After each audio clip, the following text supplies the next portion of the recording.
আজকে দেখেন আমাদের দেশে প্রায় 6 লক্ষ অনার্স মাস্টার্স পাস বেকার, জানেন? 6 লক্ষ অনার্স মাস্টার্স পাস। আমাদের দেশে এটা সত্য কথা বলি, কোনো অশিক্ষিত মানুষ বেকার নেই। এটা বিশ্বাস করেন? বিশ্বাস করেন? আমাদের দেশে কোনো অশিক্ষিত মানুষ বেকার নেই। কারণ অশিক্ষিত মানুষ সে জানে তার পড়াশোনা নাই, তাকে এমন একটি দক্ষতা অর্জন করতে হবে যে দক্ষতা দিয়ে সে তার সন্তান এবং তার যে সহধর্মী তার পরিবারকে চালাইতে হবে। আপনি যখন অনার্স পাস করবেন, পরিবারের এক্সপেকটেশন বেড়ে যায়, আপনি চাইলেও পারবেন না নিচে নামতে, চাইলেও পারবেন না উপরে উঠতে। তখন আপনি কি করেন? বেকার থাকেন। একটা ব্যবসা দিয়ে শত শত ব্যক্তিকে চাকরি দেওয়া সম্ভব।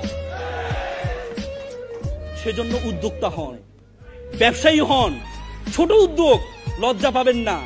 যদি একটা বানরকে বলা হয় তুমি কি $100 একটা নোট নিবে নাকি কলা নিবে, সে কলাটি গ্রহণ করে, $100 নোটটি গ্রহণ করে না।